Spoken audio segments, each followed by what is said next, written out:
Hi, Jack. Hi, Pam. And don't see me in an airport and say that, okay? I know.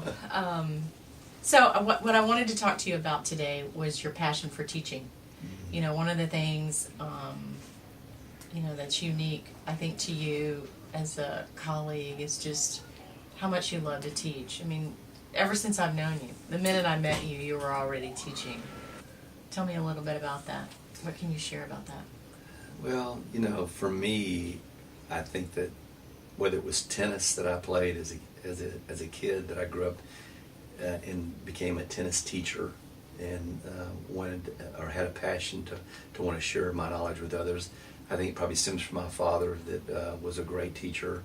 I maybe got that gene, I don't know. But when I went to the Pankey Institute and really started learning about quality care dentistry, Dr. Pankey was all about, you know, he used to always tell me, his favorite saying was, I'm going to give it to you, but you can't keep it, you got to give it away.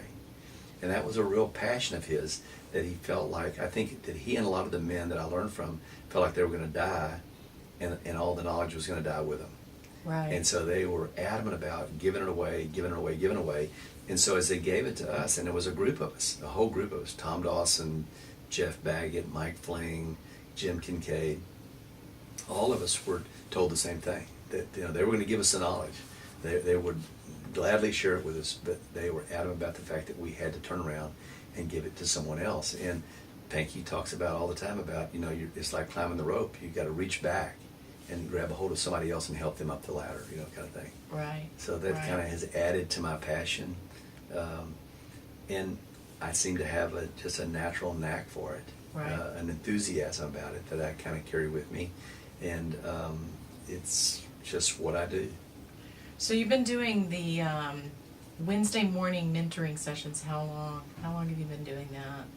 You know, maybe 20 years ago, I got a phone call from the Pankey Institute. Said there was a guy that was here in San Antonio that was going through, that needed some help, and they asked me to contact him and to help. So he was my initial contact many years ago, and he used to come over on Wednesday mornings, and I would help him and try to get him up to speed with everybody else with the courses that he was going through.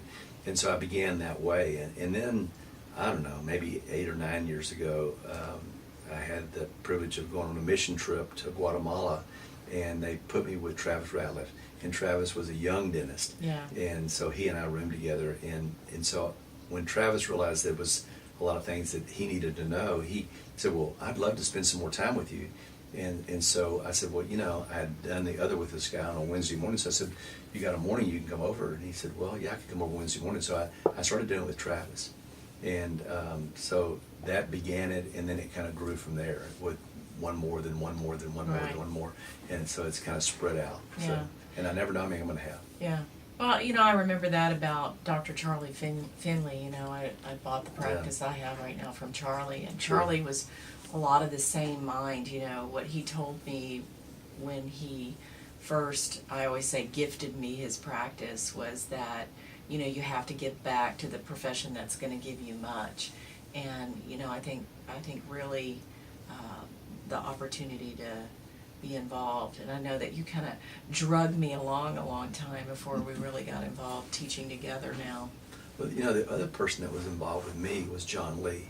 Yeah, And I love John Lee. John Lee was a guy that was not much older than me, but he finished dental school before I did, and was actually back as an instructor. And so I met John first in dental school, but didn't spend that much time with him. But I knew John was gifted. He had great hands, and he had a talent that a lot of people maybe weren't aware of, but his hands were just phenomenal. And John could do amalgams that looked like they were castings that were just fabulous. And so just so happened that John had a patient that left his practice, and for whatever reason, and ended up in my practice. And John called me, and he said, wanted to come over and talk to me about this. And then so I thought, what's this about? And so he came over, but the gist of it was John was just here to make sure that I knew enough, that I had grown enough as a dentist to be good enough to take care of his patient. Wow. And so he cared that much about his patients. And so John and I had a natural accord with each other, and we became very close friends. And John had a passion for teaching as well, as you know. Yeah, I know. And so John and I began to then teach together. Right. And John was a great mentor to me. He taught me a lot. I taught him a lot. But we enjoyed teaching others. And so he was kind of a catalyst in that whole thing for me as well. Right, right. And I always felt a little, I know this sounds funny, but I felt a little sorry for San Antonio. Right. Because I felt like I went through the Pankey Institute and I struggled to find someone who knew about Pankey because there were no other dentists that had really been through Pankey. And so I used to get on an airplane and I'd fly to Dallas to see Dr. Bryant, Right. Bill Bryant. And Bill Bryant would call me up and I'd call him and I'd say, Bill, I'd have some cases I need help with. And he'd say, Right. well, when are you going to come? And so he would willingly pick me up at the airport, take me to breakfast, and then go to his office and spend 3 or 4 hours with me, and then take me back to the airport, put me on a plane, and put me back to San Antonio. And so he was a big part of the fact that I saw from an example of what it was like to give back, because he was so kind and generous to me. And then Ron Presswood and Henry Tanner were the same way. Right. I'd go to Houston, I'd see those guys, and so I had some really neat old men. Pete Dawson was a guy that helped me a lot. Erwin Becker was one of those people, but they invested themselves in me. Right. And I knew that. And I Right. knew that I needed to do the same thing to other young dentists, Yeah. because I knew that I'd been given a challenge to say, give it away. And so that's Right. what I was trying to That's do. what you're trying to do. Right. Yeah. Well, I think that in San Antonio, trying to build, a core group of younger dentists who really have quality care in mind. I think young dentists today have so many challenges. They come out with tremendous student debt.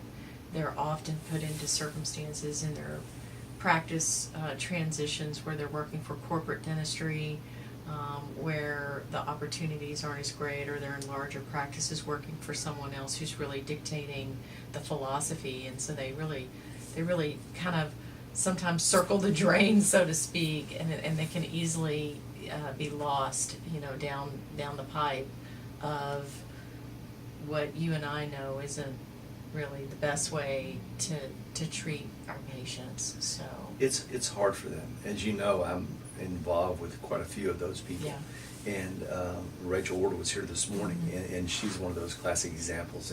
And it's tough because they're a big demand on them to produce. Right. And it's not about quality care or the care of the patient. It's really about how much money they can make. Right. And if they're not making money, then they're going to have to look for another job. And so that's what I love about the relationship that we have, because we're both like-minded in the sense that we really are more about the patient than we are about how much money we can make. Right. And I think that's the key thing. It's hard for them because of the debt, Yeah. but it's great to see these young dentists that are aspiring to Right. find a practice like ours or be like we are, and that's why I'm really encouraged by them and really don't mind Right. spending my time with them. Yeah, no, I don't think it's wasted time at all. I think that you have to make that investment in the younger dentist, because there will, you hope that there will come a point in time where their debt service is basically done, and then it frees them a little bit more to stretch their wings, and by then, maybe because they have been in different practices, they've been able to kind of hone skills of, how to work smart and think about things and get things done, and they don't sit there and just perseverate. They're able to take action in their mind and formulate treatment plans and say, okay, this is what I need to do. And if they have that core knowledge that you're imparting on them, or I'm imparting on them, or somebody like Roger Macias, who's also now here in San Antonio, because fortunately there are a few Pankey dentists in San Antonio now. Absolutely. Then they can then draw on that. They at least have the knowledge.